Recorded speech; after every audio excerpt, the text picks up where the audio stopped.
these mushrooms. Look at those mushrooms. They Look are at those mushrooms. ready to eat. I'm going to take them out of the pan. You're going to squeeze some grapefruit juice on those first. I know that. And while you're squeezing the grapefruit juice on, why don't you tell us about where we got the grapefruit? Speaking of grapefruit, nothing like good Texas grapefruit grown in the valley. We recently took a visit to Acacia Farms, and we got to meet an amazing couple named Bud and Suzanne with a wonderful farm. Take a visit. Take a look. It's the sweetest, reddest grapefruit there is. It's called Rio Star.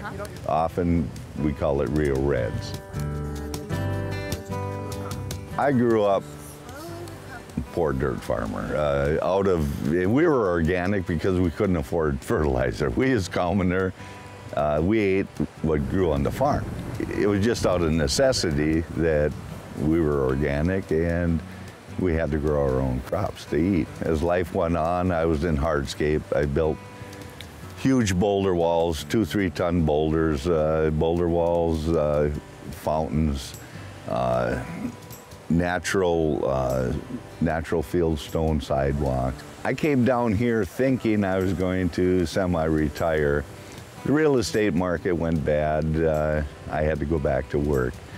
So we chose farming. And we jumped into it, and it's our passion. There's no way we could ever think about not doing it. Tell us about growing the citrus out here and what it's like. Well, for years, most of the orchards are managed by a grove care company. We did that for years because we did not have the time to do it. It takes a lot of time.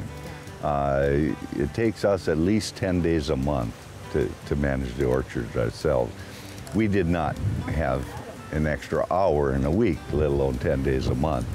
But no one else would do it organically for us.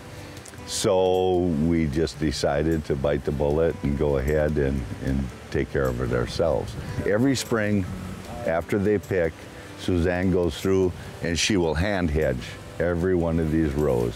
And we have it's a steel pole saw with a 32-inch hedger on it, and that's what she uses. And when we first started out, we did 6 markets a week, the two of us. And then we started cutting back because we didn't have time to replant. Now, everything that we can grow, we're able to sell at 2 markets. That's good. They come all the way from McAllen to buy from us, and from the island, from Brownsville. And of course, every year we get the same visitors, vacationers, etc., from San Antonio, Houston, Dallas, wherever, that come down quite often in the summer, spend a week or 2. They come back to us. So, what's going on right now while she's eating her grapefruit? And she didn't eat any of the grapefruit until after it was squeezed onto the mushrooms. Sweet. There's nothing like it. There's risotto. Yeah, that's what we're working on right now. So we are cranking out some Texas 1015 onions, which I was going to give another plug to Amy on the story in the 15s, but we'll just move right to it. Let's move on. I'm sauteing these. I'm going to add a little bit of freshly sliced garlic. What was happening here before Amy just dove into the grapefruit is that we're almost like quick pickling the mushrooms. So a little bit of sweet, a little bit of acidity from those creminis and those oyster mushrooms. And I'm sauteing my onions now. I'm gonna Back to that. Yeah, that really starchy chicken stock. Right.